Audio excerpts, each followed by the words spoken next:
This channel is a not-so-proud member of YouTube's all-encompassing special society of heavily overwhelmed layout enthusiasts. Check any railway show, check any railway club, check any layout, check your own house. You'll find one of us somewhere. Warning, the content of this stream is not suitable for children under the age of 16. The topic, language, themes, attitude, and personality of the presenter is not appropriate for anyone, much less children under the age of 16. Topics discussed will not center on trains and will focus on anything except politics. It just happens trains are running. Any similarity between characters, situations, trains, and intelligent thoughts is strictly a coincidence. Any rebroadcast or transmission of the stream without the express written consent of Major League Baseball is strictly prohibited. Viewer discretion is advised. Remember the 3 rules for model train layouts and pretty much anything. It's your layout, do what you want as you want. Do not tell someone else what to do unless they ask you directly what they should do. Do not call out, mock, criticize, or insult another channel on your channel or anyone else's channel. Thank you for your cooperation. And see it, you'll love it, and it's all done in the best possible way. Hey everybody, welcome Knights of the Rhomboid Table. I hope everyone is well. Happy New Year to come. Hope you had a pleasant holiday if you celebrate Christmas or Kwanzaa or Hanukkah or whatever you celebrate, or if you don't celebrate.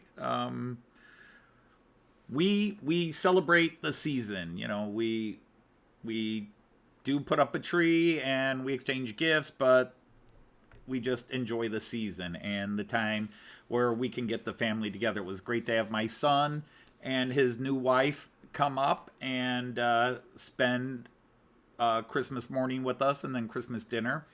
So we had everybody together. So I will get to more details in a little bit. So let's go straight into the greetings so I can start focusing on the chat and not what I'm going to babble about. So anyhow, all Knights of the Rhomboid Table, welcome in. Lords and ladies and everyone in between. Sir Andy Dobson is here. Sir Digger Evans. Sir Hi from H&H Express. We have Haunted Halloween Railway. We've got the hot dog pilot himself, Sir Andy is here. Sir Jean Ricard is here. Great to talk to you again. We've got Sir Joseph Agliato, the appointed sergeant. Oh, I'm sorry. Sergeant at Arms of the Knights of the Rhomboid Table. Sir Leslie Gilpin is here. Sir Andy of March West Junction. We've got Märklin Steve. We've got Sir Dino Model Railway Shed. How are you? We've got Monsville Railways. We've got Clive from Newland Railway. Welcome in. Ray Bertelson is here. Great to have you. Richard Brown, honored. The CEO of the Knights of the Rhomboid Table, Tim Dowd. Tim, Joyce and I just want to again send our love and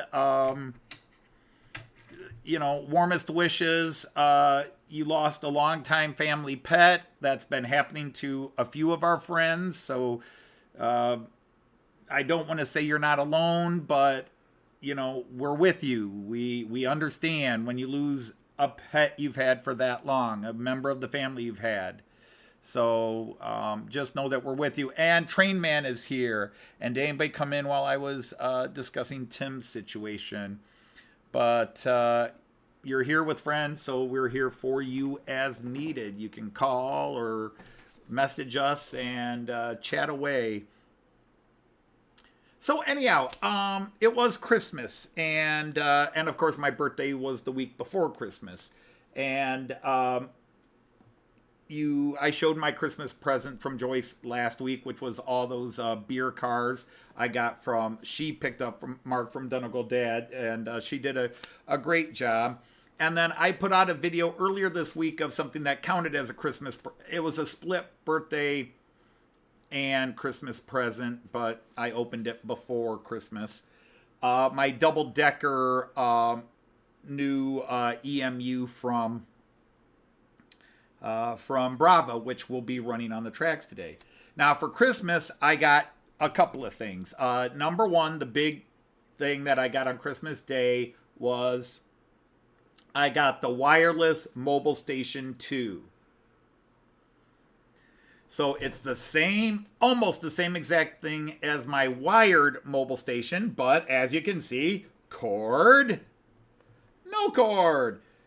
I've always laughed that this was called mobile because, I mean, while technically you are mobile, you're only mobile for about 2 meters because it's a 2-meter line. You're only mobile for about 6.5 feet. So you're not really that mobile. Well, finally, they got off the schneid, and now there's a wireless controller. And you can load up to 40 locomotives on this, and you can either use this in conjunction with your Central Station 3, or if you don't have a Central Station 3, you have to buy an additional sort of device to run your track with, a connector box, but it's a special connector box that has the Wi-Fi capabilities built in, and then you don't need the Central Station 3, and this can be your controller. And my attitude always is, if you have like 5 to 10 trains, this is great. But the minute you have more than that many trains, you probably, and also how many lines you have. Like if you only have 2 lines you're running, then one of these is great for the Märklin system. If you have, like me, where I can have 6 trains running simultaneously, then you definitely want to move up to a more involved control system like an ECOS, like a Central Station 3. John Benicki just came in. Great to have you, John Benicki. And so Joyce bought this, and there's a little story with that, is because I had showed this to Joyce. I had shown this to Joyce when it was announced. And I said it'd be cool. And then I saw the price, and I said, ooh, not something I'm going to drop down and buy. And then when Märklin turned around and upgraded their app capabilities, for example, let me go to this camera here, the moving cam, the show cam. I apologize now, the mobile show. But you can see I've got a tablet here, which has my Central Station 3. You know, there's my computer. There's my Central Station 3. But on my computer, I can you know, make you sick like you're on a roller coaster. Come on, mouse. Where are you? There you are. There, I can click that and see I have my Central Station 3 on my computer and I can control trains. But now I can also do it on my app. I can do it on my tablet, on my smartphone, and plus I have another computer over here that has it. So I have controls up the wazoo. So I said to Joyce, you know what? I don't really need this. And I'm going to put this down for a moment while you all get sick. Unfortunately, this is all set up, but quick, go up, go up, go up, go up. There we go. This is set up that I said I don't need it. It would be nice to have, but now, because of the way everything works with the smartphone, I don't need this. Joyce had already bought it, so she was very worried. But no, it's cool. I can use this in a lot of different ways. What's new about this one is if I tip it sideways, it will, it now changes. The old ones don't do that. It will now, if you're holding it this way, it will pop and show your train that way. And these did not do that. See, it stays that. So now it orients itself. Hey, Lee is here. Randall Ellison, how are you, my friend? Great to have you here. If I thought I saw you earlier and then you weren't on my list, so you must have popped out or something. But anyhow, the downside is something most people are not familiar with unless you do the Märklin system, is the old controllers. These are their basic controllers. Okay? These were the cheaper handheld controllers. This is your NCE power cab or whatever you want to call it. But anyhow, these, along with the Central Station, come with an additional slot. They can hold 40 trains in there, but you can go up to 41 by having one of these. These are little cards. They have, as you can see, a chip in them. And you can pop the chip in this slot here. There you go. You can see the slot there. You can pop this chip in the slot, and it loads the information from the train either onto this or holds it on the card. If there's space, it'll load it on, but otherwise it holds it onto the card, and you can operate the train. So technically you can go 41 trains here. But my Central Station 3 has 2 of those slots as well, 2 of these slots. But the new mobile station, the wireless, has none. They've eliminated the slot. And I don't know if that was to fit in the wireless stuff or they are phasing out the slot. But there's that. So anyhow, what did I get for Christmas? Well, you guys saw the first one, and I'm going to make you sick, but I did just post a video of it. The other thing I got for Christmas is, prepare for shaky hand and so forth, was this beautiful Class 50 steam locomotive. Hey, Grandpa Rails, how are you? Great to have you here. Simon, how are you? From SJ Train World, another friend from Denmark. But I bought a used version of this because I can buy this used and buy a good decoder for it and upgrade it for sound and everything easier than buying the new one that's already cheaper than the newest one Märklin has available right now. But if you want the full story on this and why I bought it, you can watch the video I posted earlier today. But that's the new guy. Much to Jean Ricard's chagrin, disappointment, I am not running this on today's stream because I had already picked what trains I was going to run today. And then the last Christmas present just came in. I will be putting out a video on this tomorrow or Sunday. This little dual unit. This is diesel and electric. It is a Class 249. I just got it from Germany today. And considering it came in right before Christmas, some of my German friends got it right before Christmas. I, unfortunately, because it had to be shipped overseas, had a couple of days delay with the Christmas holidays. But this is a Vectron. You can tell by the little front grill-like appearance. This is a Vectron, and it's really cool. So look for a video on this coming out in a day or two. I'll try to film it tonight if time and energy let me. Okay, so shaky hands for a second. Let's just get off. Whoops. Just so I can set that down temporarily. I just clicked on whatever came up next on the rotation. So there we go. All right. So anybody else come in? Nope. So be that as it may, let's look at what I'm going to run today and let's get the trains running. So on the layout today, there's no real theme today other than, at least on the main rails, 3 trains that have really nice lighting in them. I'm starting with my IC3, which is, along with the Railjet, my favorite train in the real world, as well as among my models, although new always gets some favorites. And anyhow, I'm running my Hobby Trade double-deckers.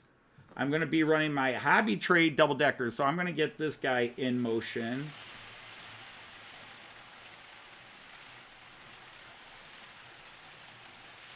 But my Hobby Trade double-deckers, which have beautiful lighting, they're running with this Class 143, so I will get him in motion.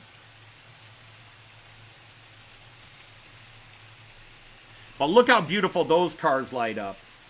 And of course, the new guy on the block, at least on the layout today, is this 449, this relatively new unit here from Brawa. It's brand new to me, but in Germany these trains have been around for about 10 years, but really Joyce and I have only been seeing them since 2019. I'm just double checking, making sure I did check everything was running smooth and fine. Today, and Kyan and I ran everything in yesterday. And then a couple of people asked what happened to it, so I brought it back out today. This beautiful Blue Tiger that I got from Dirk at Ohio Steam and Steel. That gorgeous Class 250 locomotive, the Blue Tiger.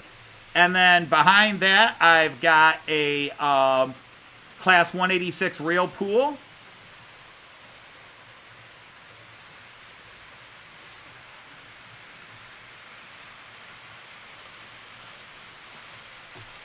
And then way in the back, I'm running my Lint Class 648 DMU.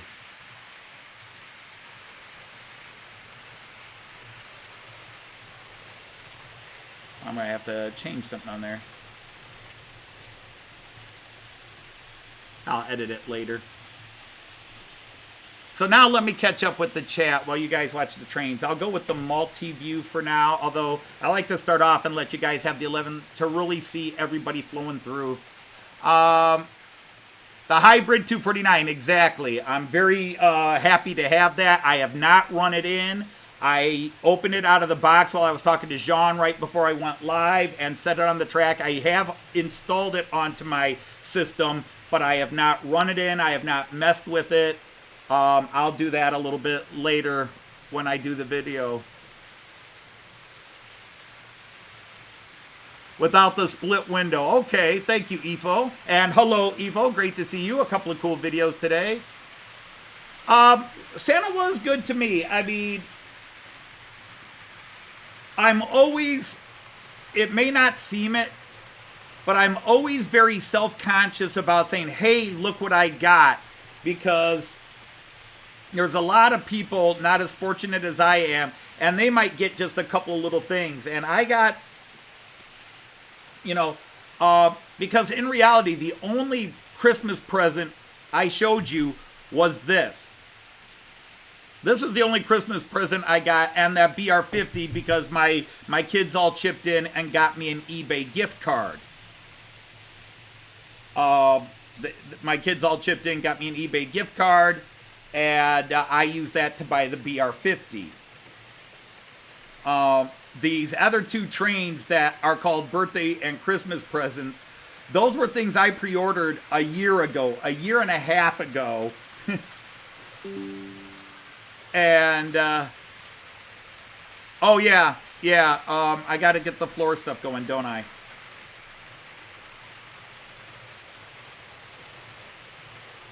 So I'll get to that in a second, because that was the other big thing. So, I have forgotten the stuff on the floor. So I'll get the 00 gauge.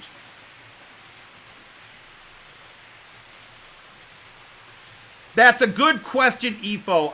I'm gonna take it apart. I was looking at the blow-away diagram that came with it because I got all the paperwork, and it looks like there is space for the speaker. Now, whether it's intentionally set up for the speaker or not, I don't know. So I'm gonna look at it and see if you can put the speaker in it. The blow-away diagram looks like you can, but of course, you never know until you get in there. But I don't know if it's preset or not. Hey, Raymond Anthony is here. Great to have you here, Raymond, as always. And yeah, Tim, I love that 449. So anyhow, I'm going to flip to the multi-screen. And you guys can pick which window and train you want to look at so I can get the 00 stuff going.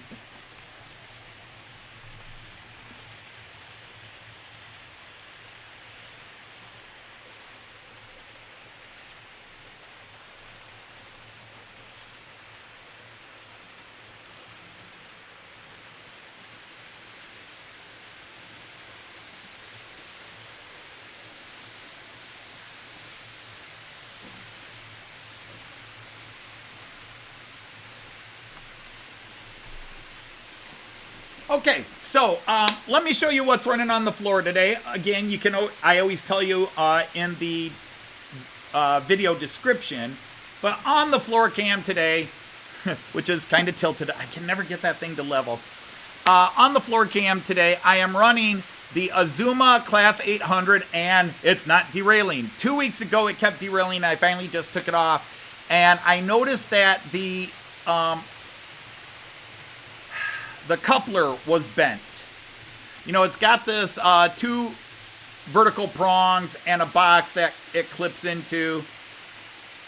And it was bent. And I was like, oh, what twisted? And then when I was messing with it, it kept jamming up. So what was happening is as it was going around the curve and then trying to come back to straight, it wasn't straightening. It was catching on something. It was bent and scraping or catching on something, so it was derailing the car behind it going around when it was coming out of the curve there. It kept, because it was still curved even though it's now on the straight, so it was pulling the car behind it off. Well, I finally was able to take it apart. I lost one of the micro screws that it was holding it in place, holding the piece in place. But what happens is, I had not seen this type of coupler before. It's a slide bar pinion setup. You've got a little pinion that is a screw, and then there's a plastic loop that is connected to the coupler. And so the coupler rotates on that pinion. It rotates on that pinion and slides back and forth. And the screw that holds that pinion in place had loosened up, and so the whole coupler was hanging and just sideways on the pinion. When I tightened the pinion up, it locked it back horizontal properly. No more bend, no more catching, and so as you can see, it's doing fine. So that was a yay moment for me.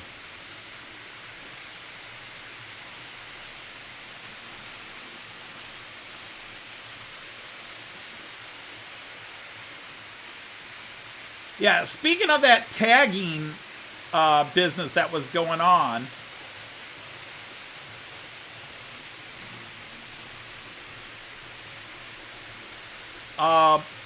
yeah, I got tagged by, I saw because it came up in my notifications because they did hashtags with me. I got tagged by my good friend Dino and Mark at Dunnacle Dad tagged me, and I found out, going back and watching some videos, that Lee from Anfield Road tagged me, and if anybody else tagged me, I never saw it, because remember, for 10 days I was off YouTube. The only connection I had with YouTube was I filmed the advent calendar videos and then posted them.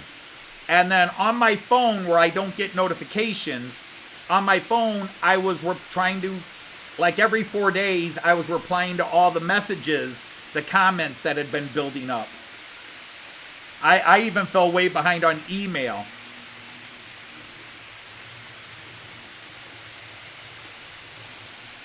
Hey Dan, how are you? Yes, Dan the Man, you are allowed to share any link that is model train or comedy related. Other channels, friends of yours that you want to get, I don't worry about it.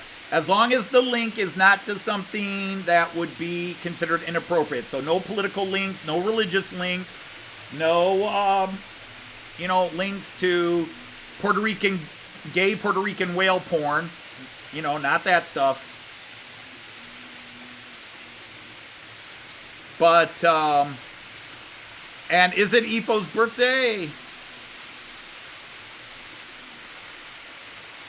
Yeah, except actually, Efo, you would know this. That the closest thing to compare it to, is almost a hybrid, but the way it connects is the Märklin ICE 1 and 2. The Märklin ICE 1 and 2, but instead of that triangle bar and spring slide bit, it's that pinion, which looks a bit like some of the Fleischmann pins that they mounted their couplers to. Because I've just changed some of those recently. I bought some of those after you told me which ones to buy, and I changed out some of the couplers on some of these Fleischmann cars I picked up.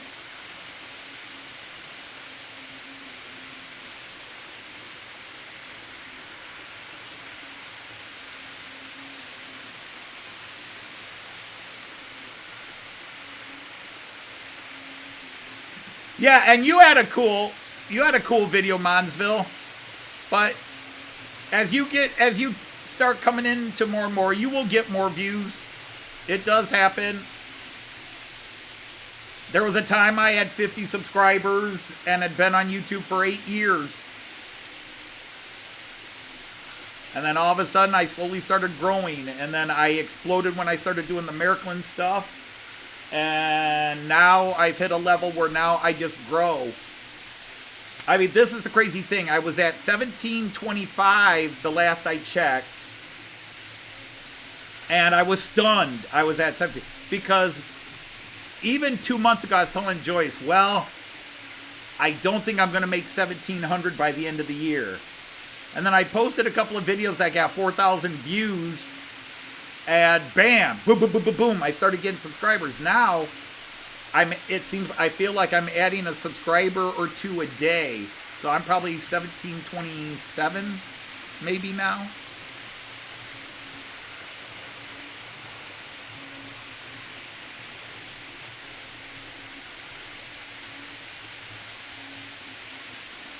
The key is,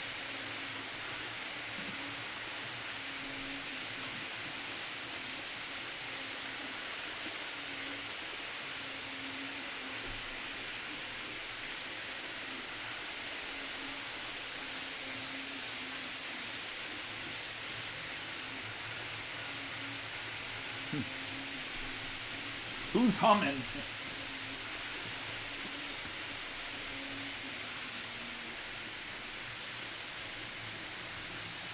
Okay, yeah, you were humming there now. Okay, we can slow you down. But anyhow, if people would be willing to talk and share about maybe some cool things, some people you get just a couple things. Some people, they don't have family and they go out and buy themselves something and call it their own Christmas gift. And I understand that. I don't want to put anybody on the spot, but I saw some of your cool videos. Dino got a really gorgeous Märklin 218 in the DB Net Deutsche Bahn Netz livery, which I actually had toyed on getting as well. But then I decided to buy that 320 HF Viva locomotive instead.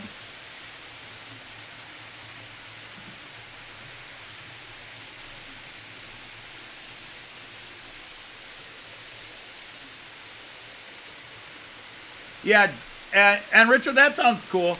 And the thing is, Joy still kind of likes to, yay, it's the new year. I stopped caring about New Year's probably 20 years ago. And part of that was being a teacher. Because as a teacher, our year ran August to August. So January was in the middle of our year. So New Year's meant nothing. It was still, it just, okay. The biggest issue with New Year's was it took maybe 2-3 days to start writing the next number. You know, you're still writing 1999 instead of 1999 instead of 2000. Or you're writing 2007 instead of 2008.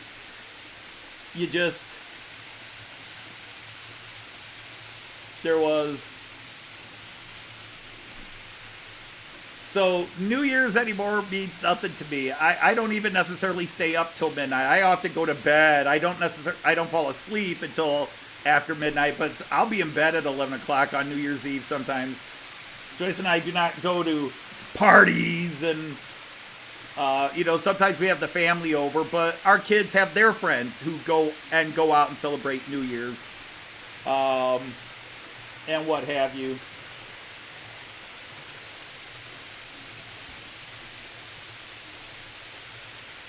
Hey, Terry's Trains Down Under, welcome in. We have tonight you.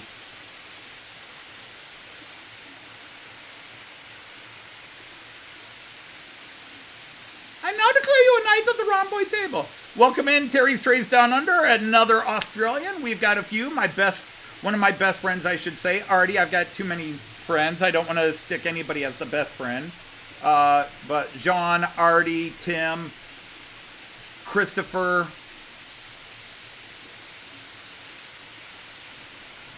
people that I've really been talking to, Facebook, offline, Alan Wiles, I now consider a really good friend. He called me up the other day.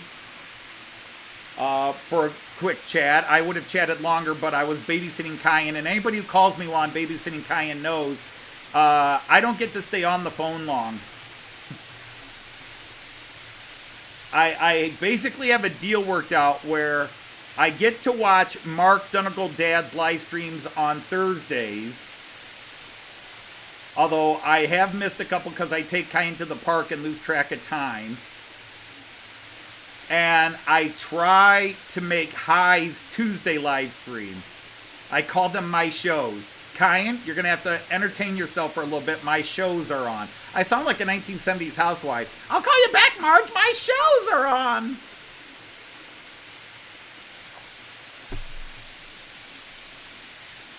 But I did get out the new, Since I Saw You All last Friday. I did release, and so some of you now know what I was heavily involved in. And I put more work into that, but I did release a new Matt Clark Christmas special, Big Gulch, Christmas in Big Gulch 3.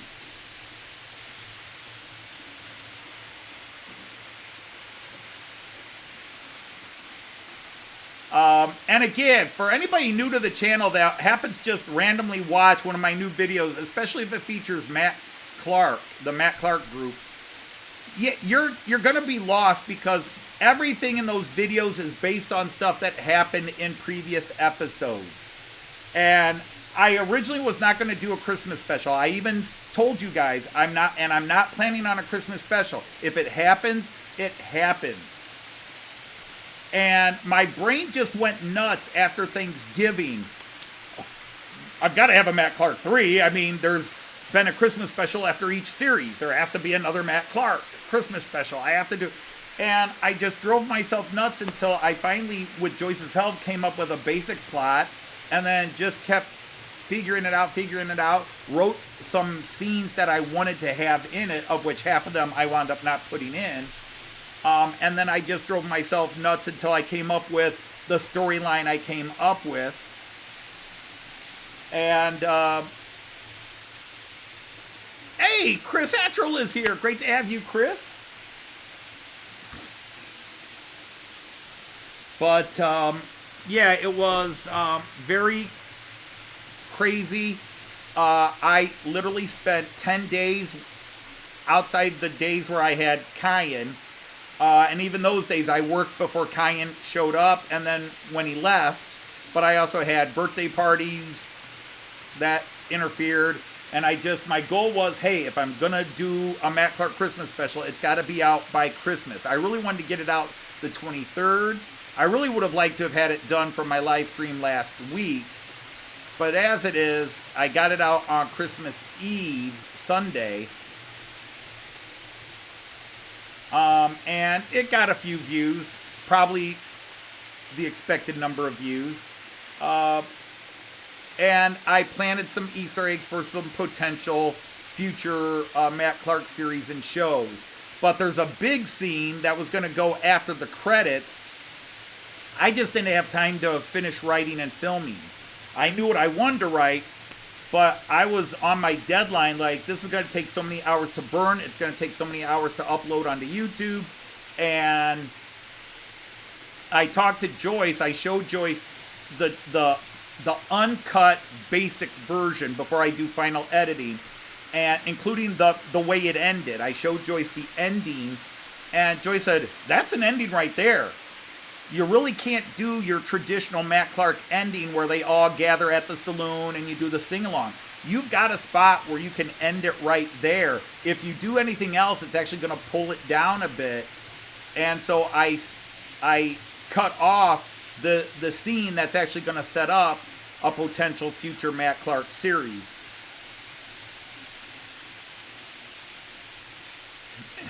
Anyone want to buy you? Anybody want to buy you a Flying Scotsman? I just bought myself one. I'm not buying one for somebody else. John Benicki had to leave. I'm sorry, John. Take care if you were still in the background while leaving. Andy from March West Junction is here. Hello, if I didn't say hello earlier.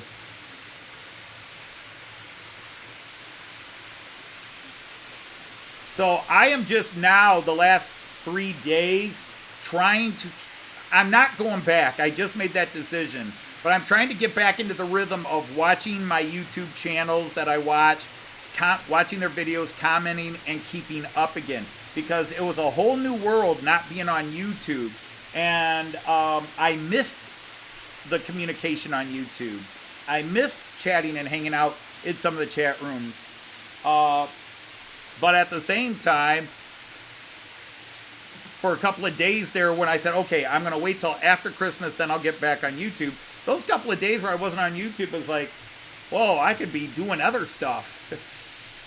Because I just said, I'm not going on YouTube. Hey, Kieran's here. How are you, Kieran? Great to have you. All right, let's start doing some of the close-up videos. Up the ramp. Actually, what we should do is catch the new guy. There goes those hobby trade. Boy, those are bright windows, aren't they? Just amazingly bright windows. And here comes that ICE.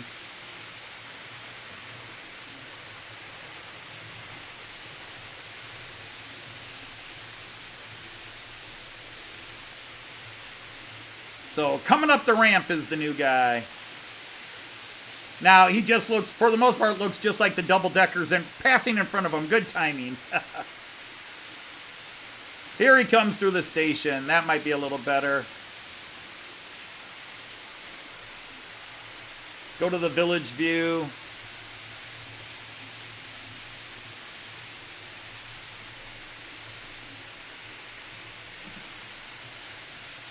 But I do like it, just having the same end. It's just a very cool, smooth-looking train there. Whoops. Didn't get there fast enough. Uh-oh, what did I do?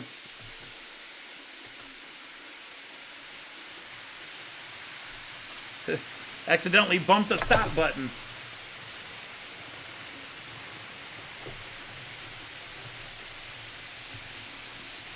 Sorry about that.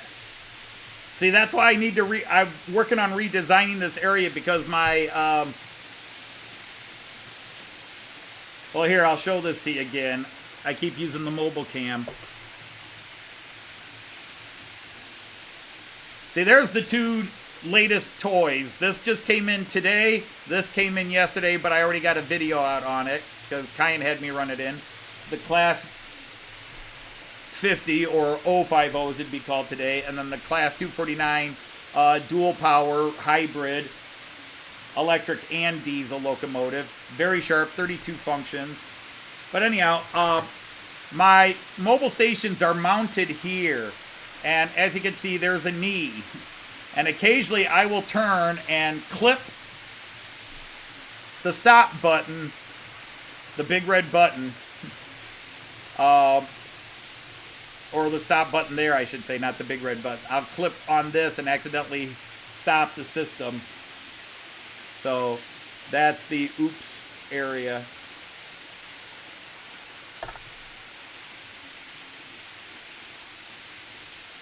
So let's do this camera for a bit. Now I've got the freight trades, at least the Railpool, running slow. That's my goal. Keep it running slow. Hey, Raymond Legs is here. Nice to have you.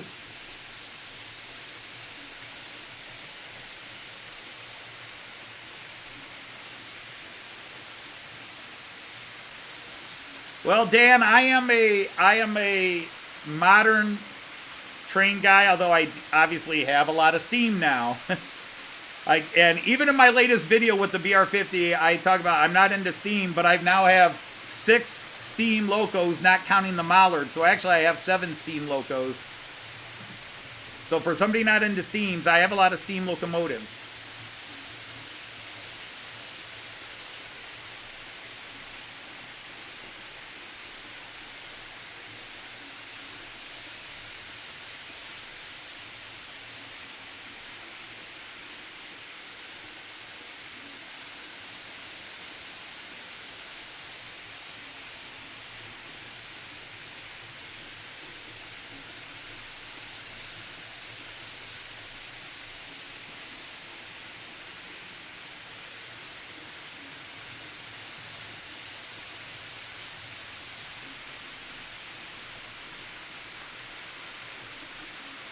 You're reminded of glasses. Ugh.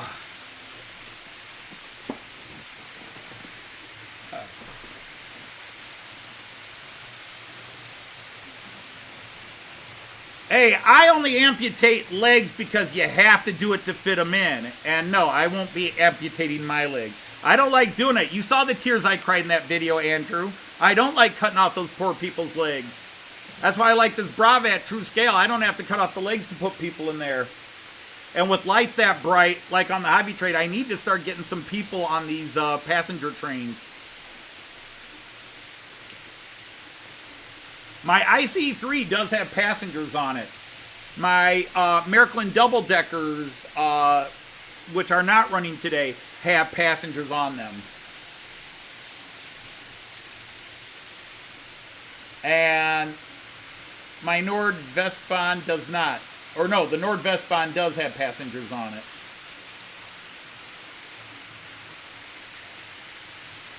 And that's it. So all my other trains are passenger-less.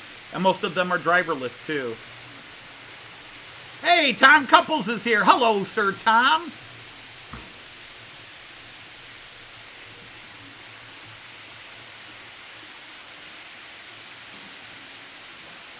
Hey, there's Mark. Yeah, Mark.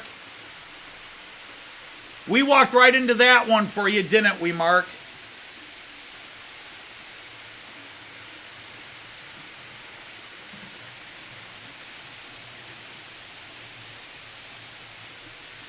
That's true, Ifo. Now, my limited knowledge talking to people in Germany was that the BR50 really was a workhorse. It was a do-everything train, mostly freight, but yes, it did haul passengers.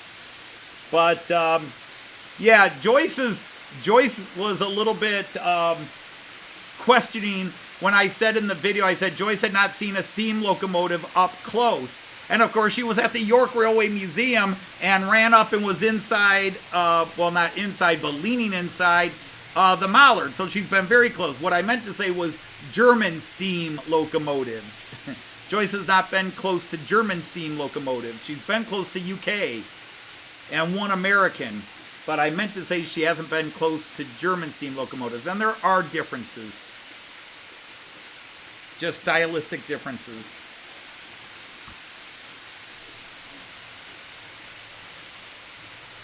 Hey, Graham, I am doing okay. I've been fighting a bad mood for a few days, post-Christmas blahs or whatever. I have a minor shoulder injury that looks like it's coming back and means down the road in a year I'll have to have another minor surgery if I don't somehow sort it out. But it's not like RGJ trains where he's had massive rotator cuff surgery. I just grow bone spurs on my shoulder and it rips the muscles up. So it starts to hurt to move my arm. And then the muscles swell up and they pinch each other and then I can't move my arm. So I've had to have 2 surgeries of that and it looks like I'm building up. So that's been bothering me. And then just Joyce got a flu a few weeks ago and she just has not quite shaken it yet. She doesn't have the flu anymore, but some of the symptoms have not gone away. And no, it wasn't the sea flu.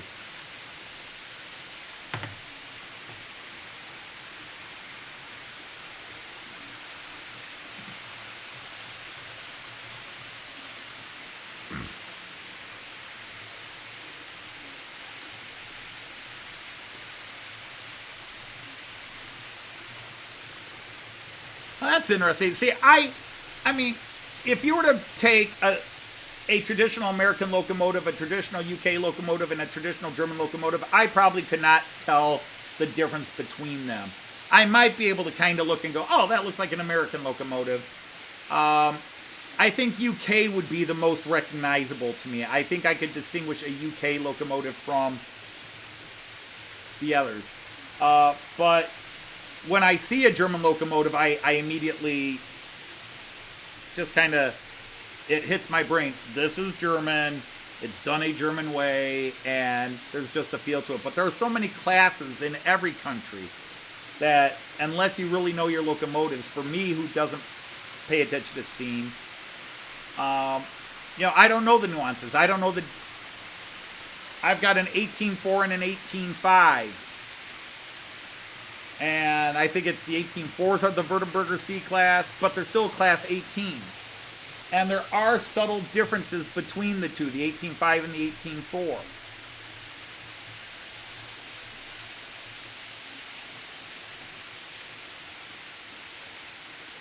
But if you put them side by side out in the world, I wouldn't be able to tell you which one was which. I don't know that I can tell you the difference between a 50 and a 52. I can tell you the difference between an 01 and a 50 by looking at them, because the 01 is bigger. You know, it's like the big boy from Union Pacific. You recognize that one just because there's nothing else that size. The Challengers were close.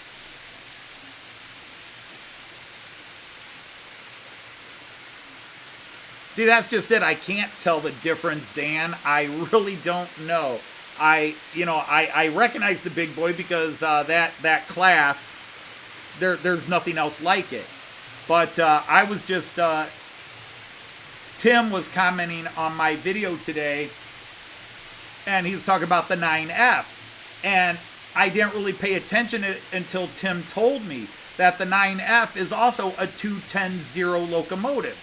And then I went and looked at pictures of the 9F, and I looked at pictures of my BR50 and go, oh yeah, they are both 210-0s. How about that? They're both 210-0s. I know Pacific is a 462, but then there are so many variations of the 462. And then there are sub-classifications. Well, they're all Pacific, but then there's this class. You know, aren't the A3s a Pacific? Aren't they a 462? I can't see my Flying Scotsman from here. But I think the Flying Scotsman is a 462, so isn't the A3 a Pacific?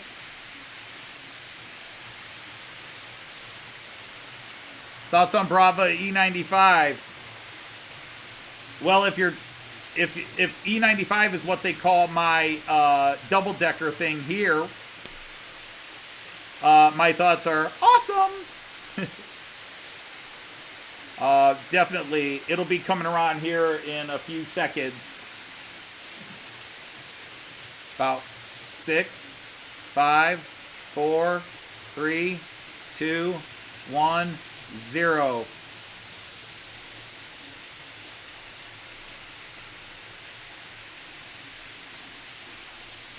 That had to impress at least a few of you.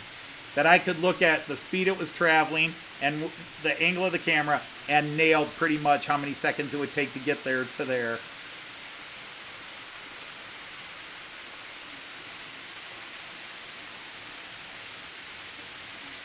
But see, that's where it really throws me off, Leslie, is, okay, A3s and A4s and A1s are all 462s, which makes them Pacifics. Isn't any train that has a 462 arrangement technically a Pacific?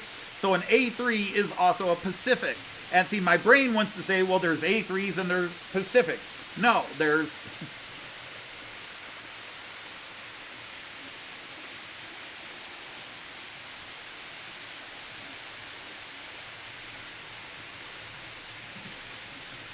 Oh no, your 11-year-old clothes dryer is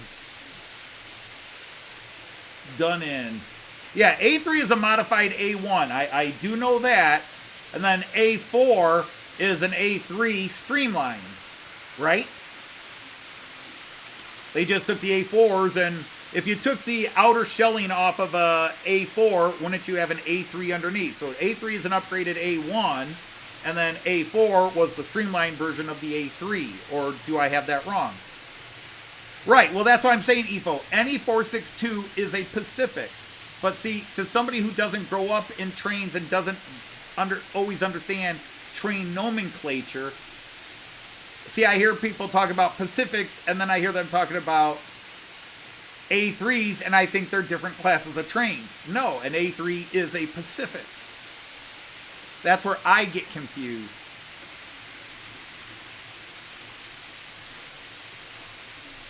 Prairie Wheel is a 262.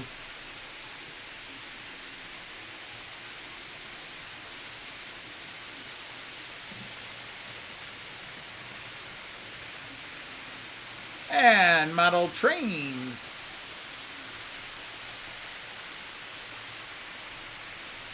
It's a streamlined update of the A3. See, that's what I thought I had learned, but I don't trust it because, as people know, I hear things from people, I read things from the train community, from my Märklin users net or stuff people talk about online or say in a video, and if I hear it enough times, my brain says, okay, I've got it. So I'll mention in one of my live streams or one of my videos, and I will get, that's wrong! Sinner, how dare you misstate the facts?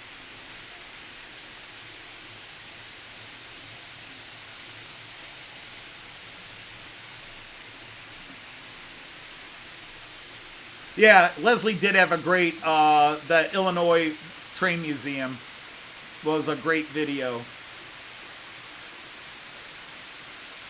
But see, I just, again, when it comes to watching trains and stuff like that, videos, it's just people who enjoy what they're doing. He hasn't posted in a little while, so I hope he's okay. But maybe he's with family for the holidays. Arthur from O-Gauge Trains and Toys. He's got one of the wildest layouts for his O-Gauge, Lionel O-Gauge trains. He's got Star Wars battles going on. He's got World War II soldiers fighting in other places. He's got Disney princesses hooking up with Marvel superheroes on street corners. He just lets it all hang out. And that's why I love his channel. It's super imagination. He's not worried about what goes with what and how it works. He's just got the toys set up and lets them go.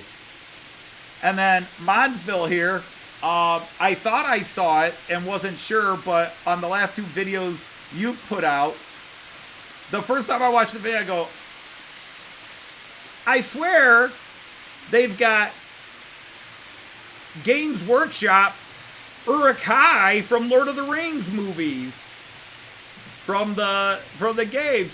And then I thought I saw it again, and then in today's video it was clear. There's Uruk-hai, Saruman's Uruk-hai specifically, attacking the castle while there's people on their rowboats and swimming in the river and having fun. There's Uruk-hai attacking the castle. Come on, people. Go defend your castle. But I love that. As soon as I saw that, I was like, because my first thought is, oh, a fellow Lord of the Rings geek. Or maybe you just had those figures and stuck them on there for the hell of it. But that's what I love is, it's great when people build these super realistic, but other people that just, you know what the hell, I'm going to stick this on the layout here, and if people see it and comment on it, great, and if they don't comment on it, oh well. Just like I've got Santa Claus and his reindeer being arrested on my, over at the Delmenhorst station. In fact, that's where some of the cops went. You guys, I did not build I did not build like I did last year because A, nobody challenged me, and B, I was going to ignore the challenge even if they did, where I take all the figures I get in the calendars and build one scene that has to have all 48 figures in. And I pulled it off last year. I managed to pull it off. With a little bit of sick and twisted imagination, I pulled it off. But this year, I did not. But all but the swimmers. In fact, let's have some fun again. I'm just going to make you guys sick of this camera. But I had to put the swimmers away. The wild boars are here right behind my monitor. So there's the boars. And then if I come up here, whoops. The new deer joined the other deer. So there's my old deer, and here's the new deer. And there's a fox and a bobcat over there waiting to get at them. Now, some of the other people, I can't reach the camera to, but some of the people that are sitting, oh yeah, over here. I don't know if you can see the church, but we put, uh-oh, one of the guys fell down already. There we go. But the minister and some of those people went to the church. The hikers went up to the hill. Over here, they're on the hill going up to the windmill. I put some of the hikers I got to go with last year's hikers. The rail workers, I don't know how well you would see it. I might go to a different camera, but you can see there's a group of them working on the buffer stop back there. There's a group of those railway workers with the sledgehammers and that. They're all working back there. The coal shovelers, the firemen that go on trains, I actually put them on a couple of my steamers. I put them on my Rheingolds. Now I just got to get drivers for my Rheingolds.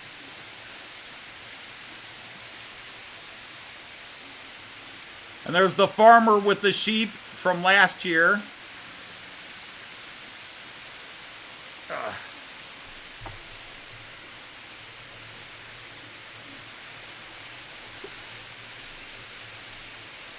So I did, in fact, incorporate all the figures but the swimmers onto my layout. And I actually would have incorporated the swimmers, but I couldn't find a certain piece of equipment.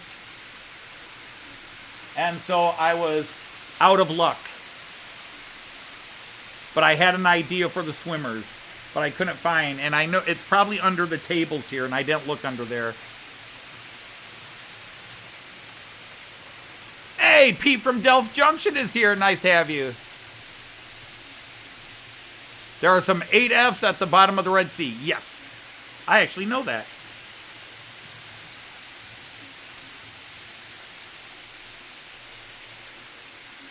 A couple of my locos do have drivers. My ESU 220 came with a driver. My Märklin 218 in the ocean blue and cream and beige came with a driver. The Class 320 came with a driver. And now I can't say driver without suddenly turning into Ivor, the engine driver, Ivor Longen. He's my Swedish driver from Matt Clark. Well, doesn't this just suck? Joyce loves it when I do that bit. She loves Ivor's.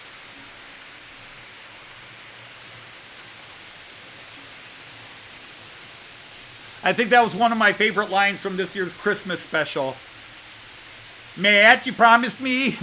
Matt, you promised me you wouldn't blow up my train. And Dan's like, yeah, but we didn't promise you wouldn't get crushed by a giant abominable snowman.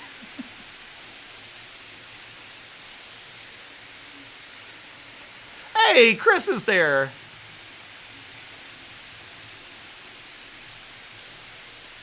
Nope, no polar bears plunge. But again, I mean, technically, it's always kind of summer on my layout. I don't have a winter bit. But I've got some old wargaming water. It's a plastic mat that you could throw on a table real quick and make it look like ocean or lake or whatever. It's a really cool little mat that we used in my wargaming when we wanted a river. We'd just put land stuff over it and put it under to make it look like it was a river between two things.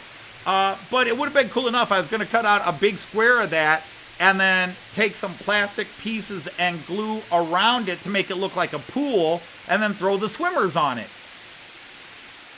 Because I have this big housing complex with a large open area in between. It's like, oh, maybe they built a pool for the housing complex there. You know, and that might have worked out. And I would have then said, look, I incorporated the swimmers. Yes, Ivor, it's not always his train, but sometimes it is. Well, Matt, doesn't that just suck? But the weird thing is, nobody has commented on it yet, and I think people are being polite, is in some cases, I was waiting for people to say, wow, Matt's voice didn't sound quite right, or Dan's voice didn't sound quite right. I recorded all those voices early in the morning. And I was fighting a little bit of sinus drainage. And, but if I didn't record them then, I spent 3 hours recording voices that morning. And then Joyce came back and recorded her voices in the evening. I had already built a couple of scenes because there were characters where it was just all my voiced characters talking, and I didn't need Joyce. So I got a couple of scenes done, and then Joyce did all hers, and then I just started building the rest of the scenes. Like, okay, scene 1, scene 2. But like the last scene, which it's hard to explain to you guys where there are scenes, but as I come up with ideas and change location, that's usually the change of a scene. But actually scene 14 by itself was about 5 scenes long.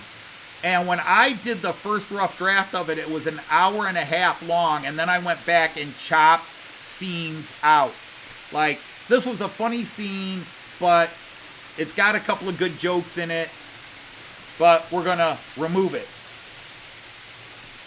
For example, I had written a scene where the Southwestern Ecumenical Council Services visit the mayor, because the mayor is trying to decide which church he wants to get married in, because Daisy wants a church wedding. And there's the typical Daisy jokes that the ministers have when they come in. And the thing is, as funny as it was, it was not part of the main plot line. It was one of those scenes that was one of the first ones I could easily remove because it didn't affect the main story. It was just a joke scene I threw in. So when I decided I need to cut 5 minutes, that scene came out.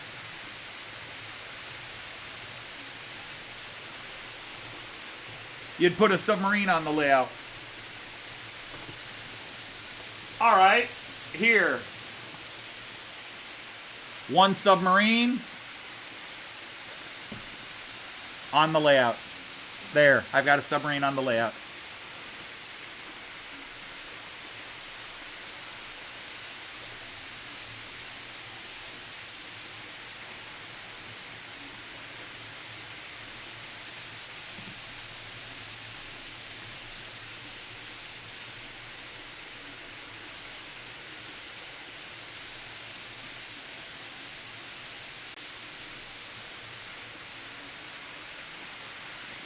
There's the submarine on the layout.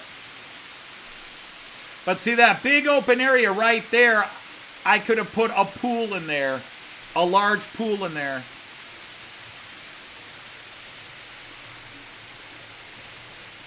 No, as far as I know, that was not a nuclear submarine. It is a Beatles submarine. Captained by young Fred.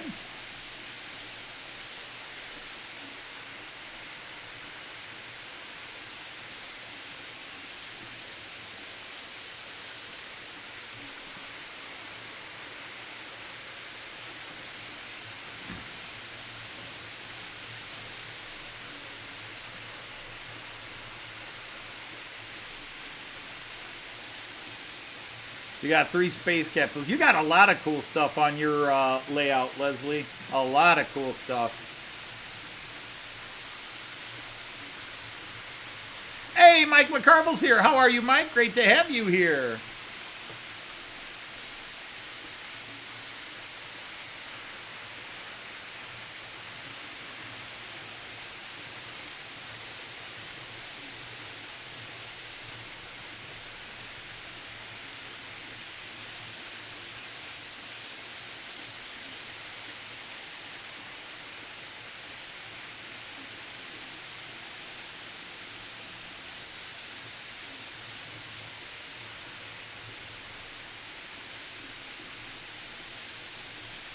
Oh, well, thank you for that, Michael. I do enjoy being live. It's unscripted. If I got something to talk about, I talk about it. Otherwise, I just stream of consciousness ramble.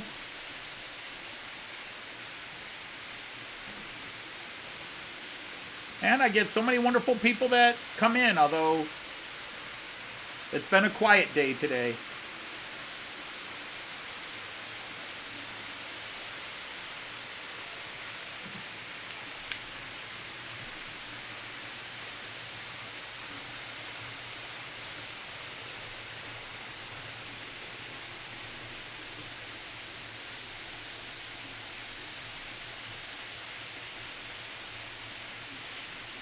Well, if you ever watch Yellow Submarine, because that's what it is, it's the Beatles' Yellow Submarine. There's a whole lot more room on the inside of it than there is than you would think from the outside. It's sort of like Doctor Who's TARDIS. There's just infinite space inside a very finite area.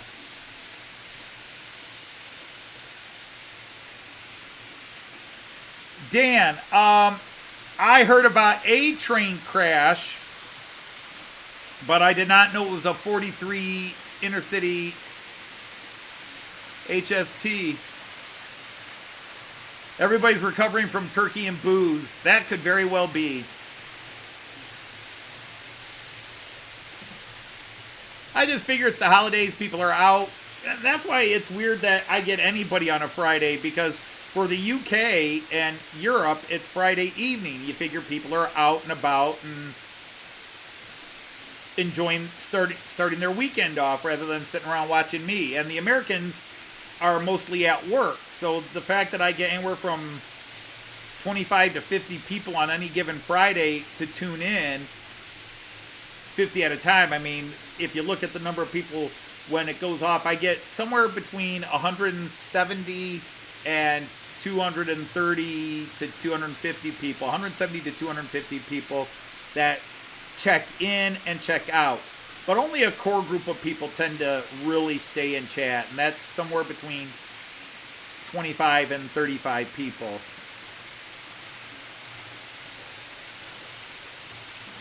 King Charles sends his apologies. Why is King Charles apologizing to me?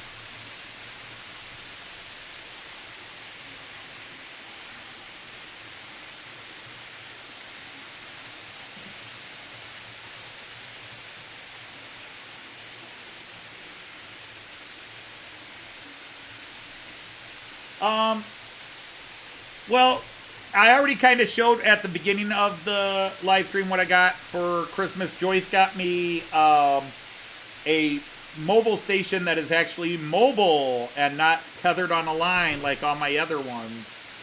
See? Line connected. No line. Line. No line. The new Wi-Fi version. Which unfortunately, because it's battery operated, it has a shutdown in it. Now, the only thing I'm going to criticize about this is because it's from Germany, it is a German product, it does all the original startup in German.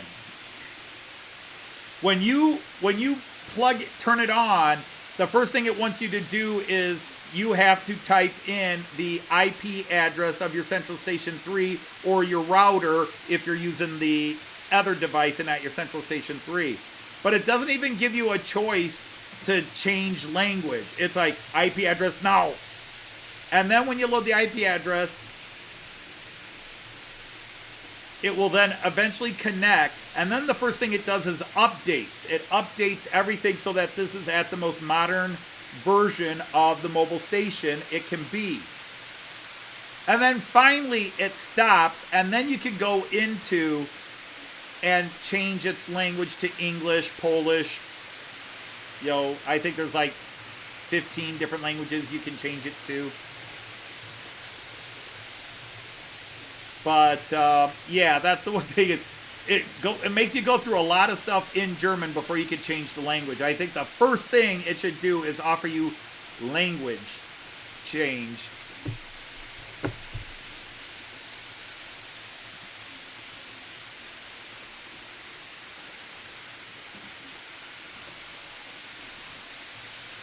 Well, Michael, you're running a business where you make incredibly awesome models. And I know you've got that big space and we're planning on turning it, but life happened and other things got in the way, and then you started your business up. If you are building old American frontier Western towns, McCarville Studios makes a lot of high quality laser cut models that are really nice. I need to finish putting mine together and painting them so I can then do a commercial for your channel. I just work on it a little bit, and then when the fingers cramp up, I walk away for a week or two. Hey, did I see Tom? Oh, that's Tom Couple still. Okay, I was wondering where Tom from Tom's Märklin is as well. But yeah, you have amazing models, and I have already spent a small fortune, in my opinion, at your store. But you make a lot of great stuff that's like every time you put up some of your new designs, I'm like, that would work in Big Gulch. That would work in Big Gulch. Oh, that works in Big Gulch.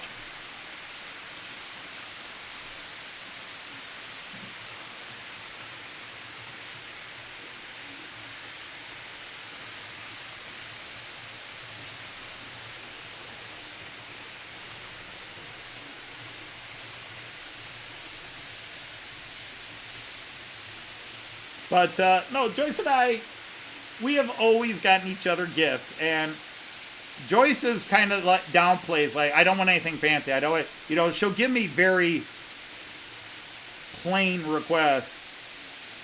You know, I've got, well, honey, I got this $400 locomotive I'd like you to get me. And what can I get you? Oh, well, there's this coat that's $29.99 at this one store I really like. And you could get me that coat. Okay. Now, she did ask for some general jewelry. She wanted some silver chains. And then she showed me something from a local retail store, a necklace pendant that she really liked. And she says, something like this. So I went to that store and they didn't have that pendant in, but I went to other stores and then found something very similar.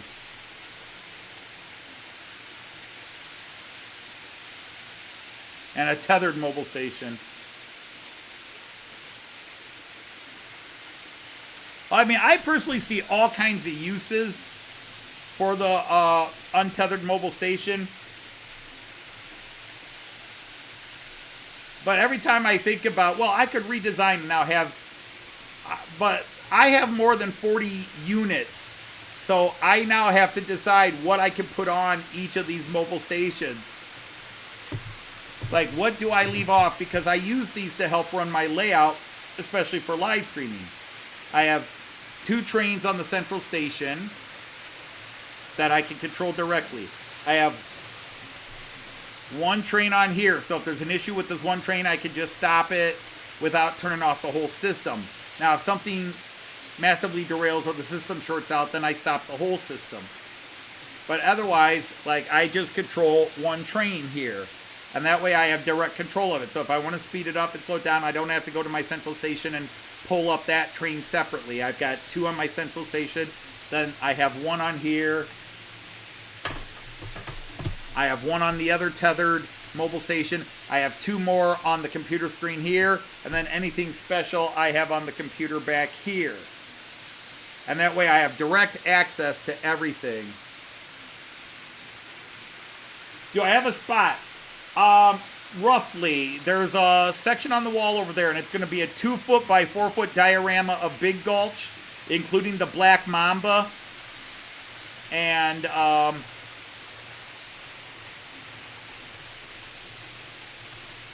and the funny thing is, I'm just trying to think how I can make the Black Mamba even more obscene.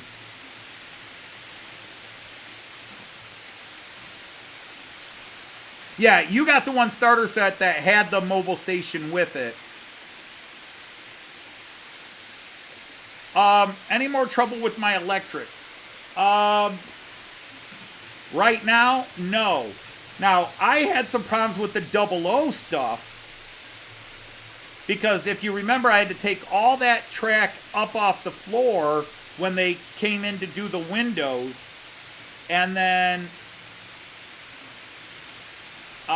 ever since I reinstalled the track and I made it a little smaller to give more people room to walk down here, I was having some problems, but I've sorted that all out. So the 00 guys are running nicely right now. Ta-da, there we are. I haven't gone to the 00 for a bit. I'm running my 200 high speeds. There they are, there they are. They're just going around in circles. It's nice to see them. I love the Azuma. Probably should slow it down a bit, just for observation's sake. It'd be nice to be able to run the Azuma up here on this layout as well. It would be cool to see an Azuma and an ICE running side by side. That'd be cool. But until I can figure out a way how to convert those to 3-rail, that's not happening. And I know people could go, well, why don't you make one of your rails up here 2-rail? Because most times I'm running 3-rail stuff on all 3 lines. So I don't want to limit it to just 2-rail, just to appease a couple of trains. Now, people could say, well, you could turn around by all these trains in DC, and I'd be shocked. A certain wifey poo would... Why are you taking that all out, Anthony, and changing it to DC and now buying all these 2-rail trains to run on that one loop? Step this way, honey.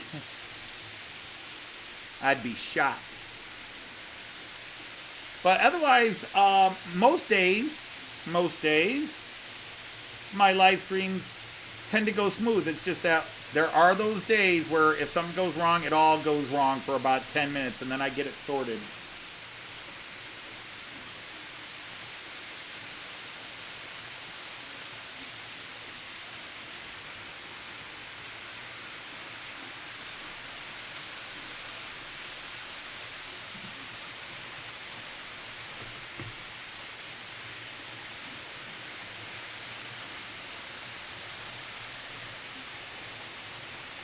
Little Caesars Pizza in the Netherlands. That's an interesting question. McDonald's, Burger King, Pizza Hut, Subway.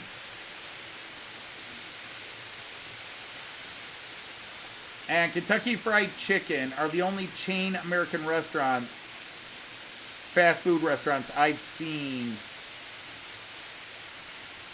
in my travels in Germany, Netherlands.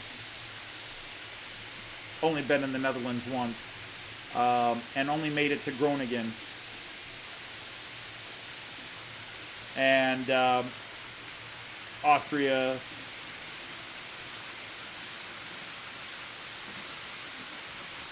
What's going on with YouTube? YouTube says there's an error. I need to fix something real quick. Bear with me, people. Whoops, not that one. Not that one. Not that one. Where is it? That one. I need to delete one of these.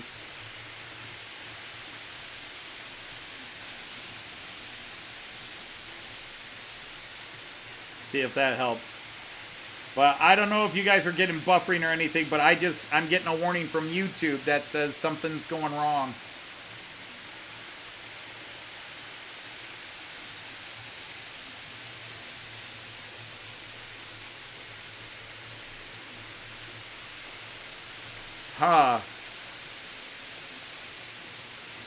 Oh, did our stupid internet go down?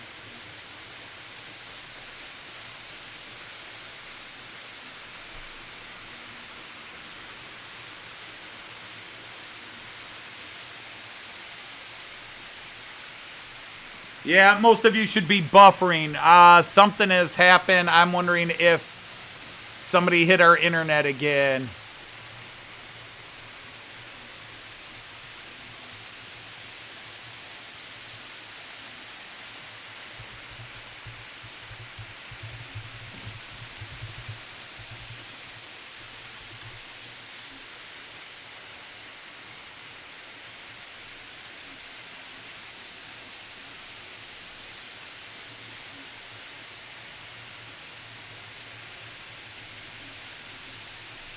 Okay, download's good.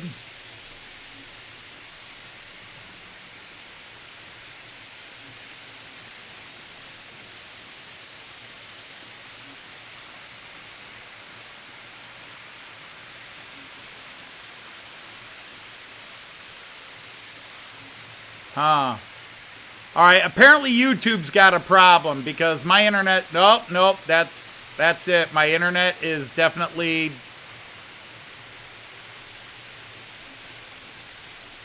Wow, my internet's only running half of my upload speed, so we are having issues.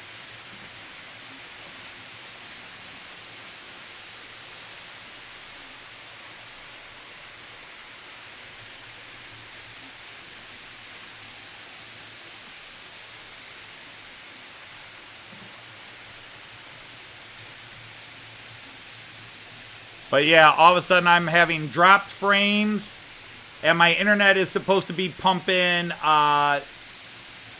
up, and it's pumping 5.5 up.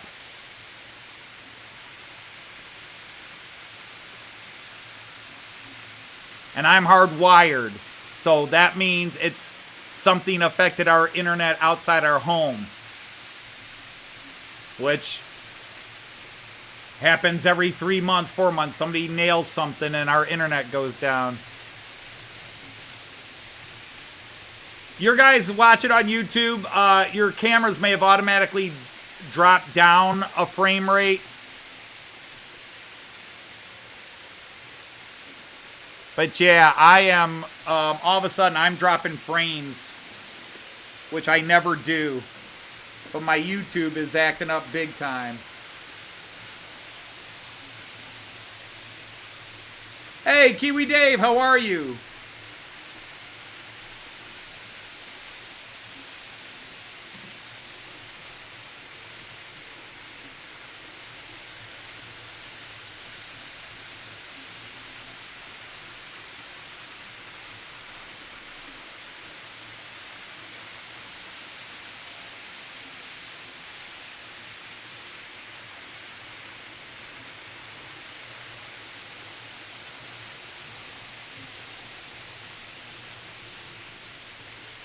Sorry guys, I'm trying to sort out why my computer is just gone, or why my internet is going. I'm trying to sort it out, but it's clearly an issue with our internet provider, because I am only running half the internet I normally run, so something is interfering. But everything was smooth when I started, but now all of a sudden But some of you are saying everything's good. And you had an advert. Great. Because, yeah, that's the new thing YouTube's doing. They're throwing ads in the middle of live streams. Well, you can pick when to do a live stream. Celebrated your birthday yesterday, your time. Well, a belated happy birthday to you.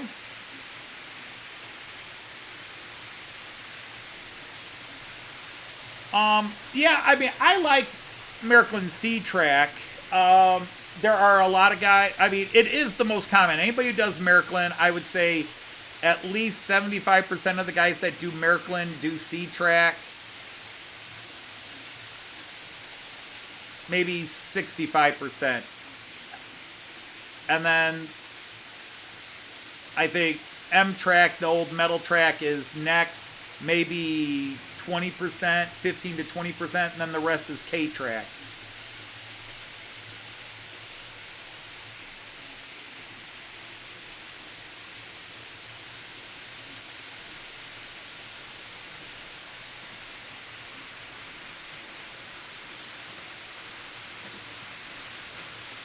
So yeah, there's something's happened. I don't know whether I should stop the stream and just reboot everything.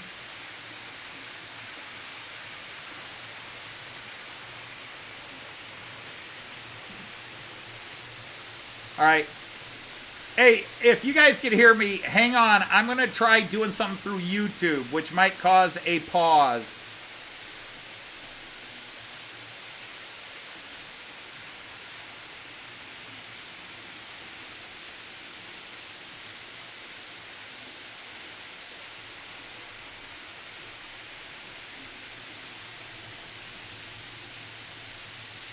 Nope, that didn't fix it.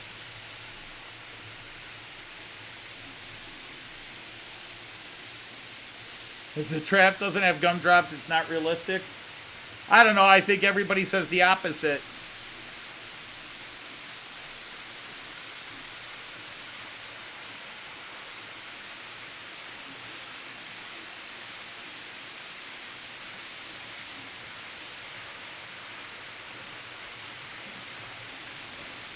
Yeah, a lot of people might have been kicked off the stream. I tried rebooting YouTube, but there's a problem.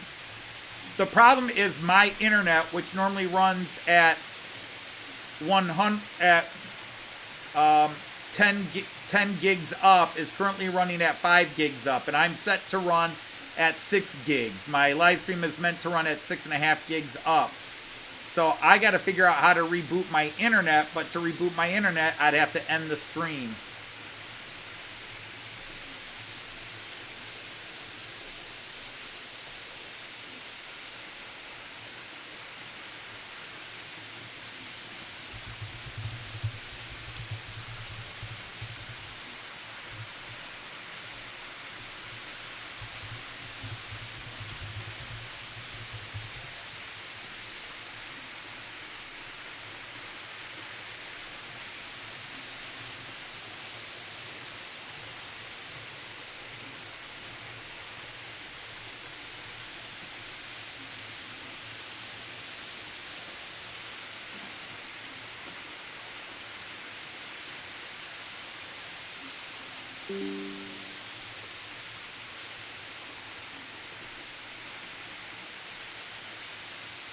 All right, thank you for that information, Jean Ricard.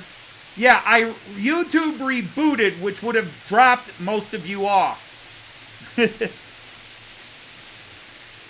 I'm debating whether I need to shut my stream down and reboot my internet, because my internet says it is not uploading what it should be uploading.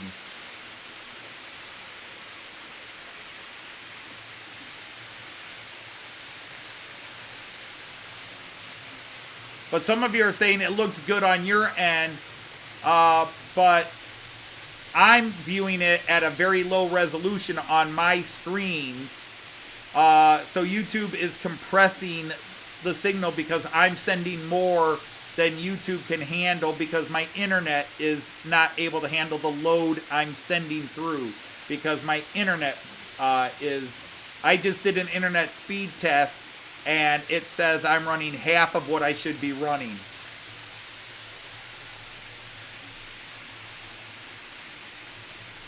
Yeah, unfortunately, Graham, even to use it as a hotspot, I'd have to be tapped in. And I don't have my phone set up to do it. It would take me probably 20 minutes to get my phone set up as a mobile hotspot. All right, Mark, take care.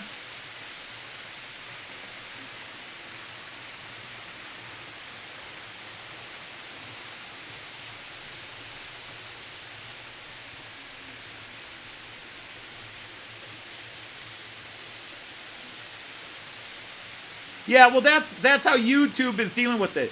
But the problem is on my end, but it's not within my system. It is my internet provider. Something has happened where something's happened with their exterior lines, which happens in my neighborhood a bit, where I am suddenly unable to. Normally I broadcast at about 700 or at about 7,000 kilobytes per second. I broadcast at about 7,000. Right now, my internet's only able to handle 4,000 kilobytes per second. So I'm trying to send 7 through, and only 4 is getting through.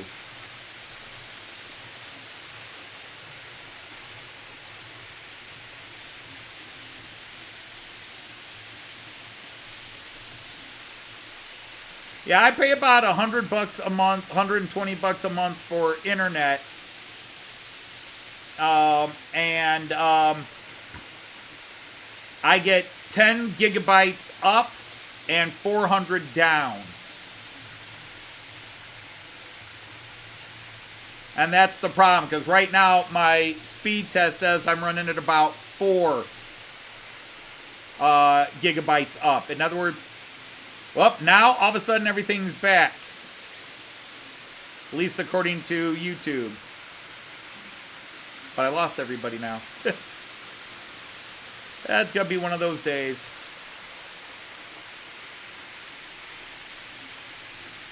Somebody had to ask me how things were going. I'm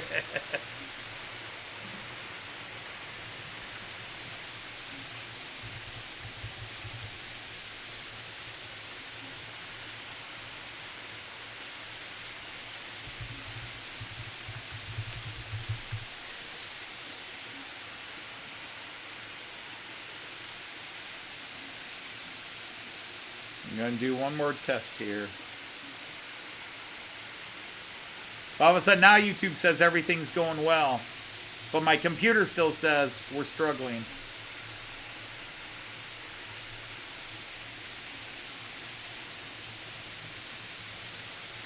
Right, Graham. I understand that. But that's the thing. My system tells me how much I'm trying to upload, and my speed test just gives me a quick idea how much I should be able to. And yeah, I am running really low now.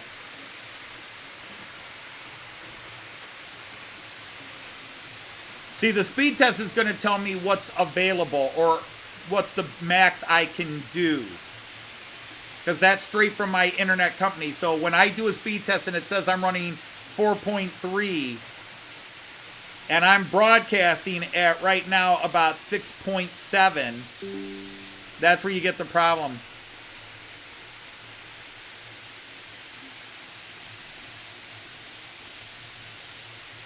Yeah, I got rid of cable and I now have YouTube TV, which I pay about $70 a month for. And then I pay $120 for internet. And then I have a couple other, like I get, with my internet company, I get the Disney Channel, ESPN.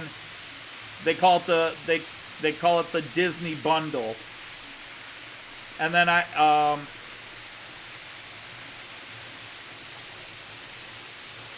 have Amazon.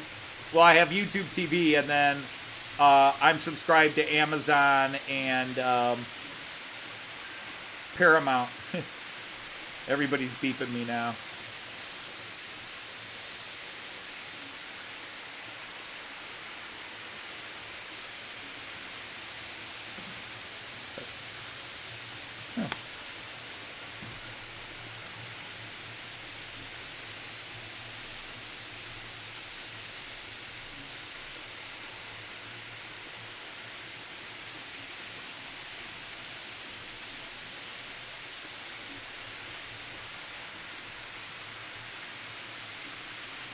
Graham, we're saying the same thing. We're saying it from opposite ends, but we're saying the same thing. I agree with what you're saying. You know, there's random speed test, and then there is, when I do my internet private speed test, it tells me what is available. What is available. What I am able to upload. And then my OBS tells me how much I'm actually trying to upload. And that's where we get the problem, when you're trying to upload more than the connection is allowing.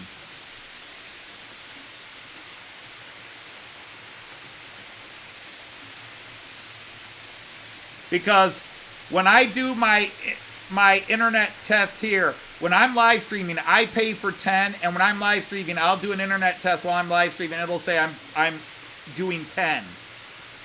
And all of a sudden it says I'm doing 4. And then I've got everything now. But right now, everything is connected. And my newest test just said I'm back up to where I should be. So something interfered with my internet. And that interference has been corrected.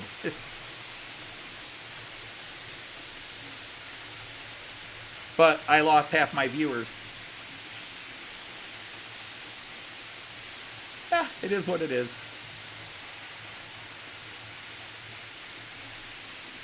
Oh, that's a nice deal. Yeah, internet in America is like the American company AT&T is really trying to go through our neighborhood and get us all to switch, because we use a local company, which is a very good company. And their customer service is first rate. And other than maybe 1 or 2 times a year when I'm streaming where something, you get somebody from a different internet company is messing with, because they all run through the same junctions basically, and they'll go in there and start messing with something, and they'll cut the internet to everybody. Or they have a internet relay station at the end of our road, little box, and cars hit it. We have lost internet 3 or 4 times in the last couple of years because people keep hitting the pole that internet relay box is on.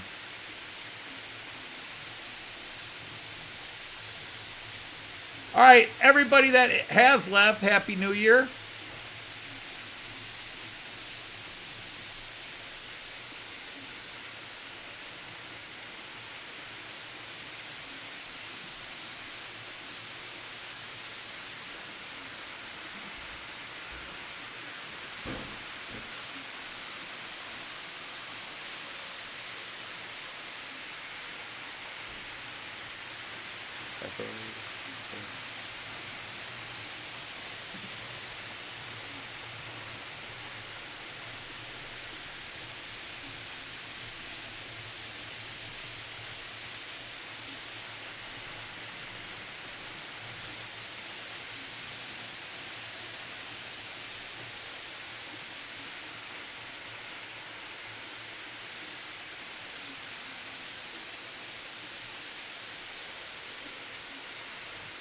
But yeah, now all of a sudden everything's back, and my internet thing just said, while I'm doing here, where it was saying I was at 5 upload, and now it says 9, and I pay for 10.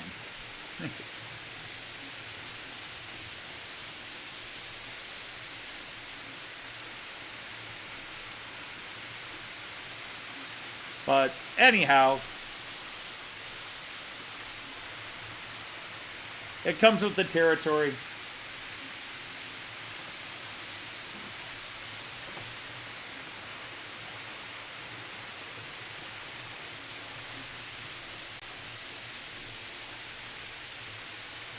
But here comes that new guy again.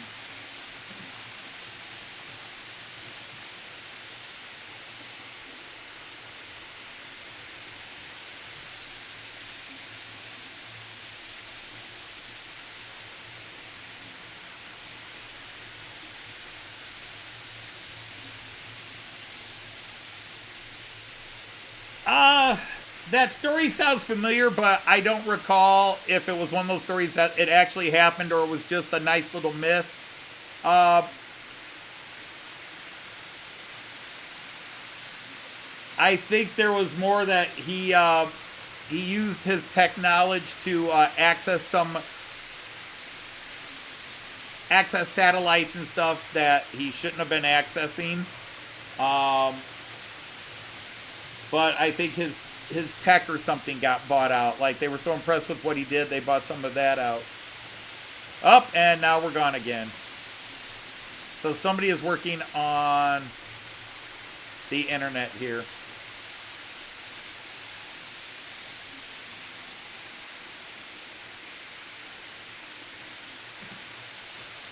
Somebody's messing around outside with our internet.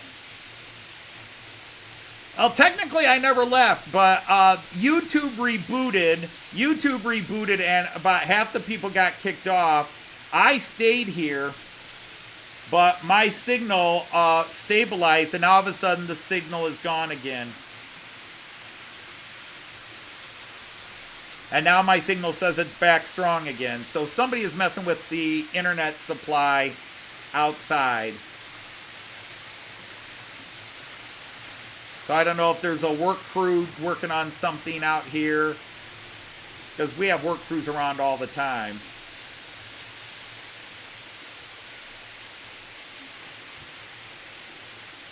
Yeah, I should be back. Some of you are saying gone again, but all right, well, yeah, internet companies in the United States,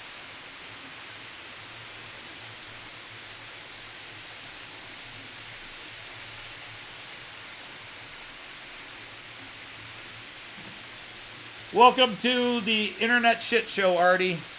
Somebody's messing with our internet outside because I am stabilizing and then losing it, stabilizing, losing it, and I'm watching my available internet go up to normal and then drop completely off.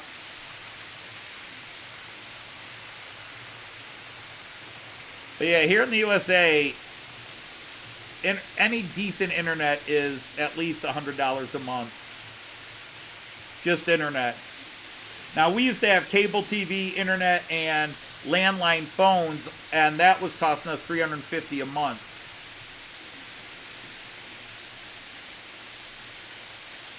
And we finally got rid of the landline and got rid of cable. And we're paying basically $250 a month or whatever for cable. Well, $220 a month for cable, $40, $50 a month for the landline, and then the rest was internet. And if you went over your internet, you were fine. So we just went and got unlimited data on the internet and got rid of the landline. That saved $40, $50. Got rid of the cable. That was $220 gone. And then we replaced cable with YouTube TV, which gave us all our local channels and the basic channels we like to watch. That was $79. And then we added 2 other channels that were like $7 a month each. So we still save about $150 from what we used to pay, and we have all the TV we always had. All right. All right, well, I'm going to have to cut this short because I am dropping lower and lower. Some people are losing this. Yeah, everything's dropping.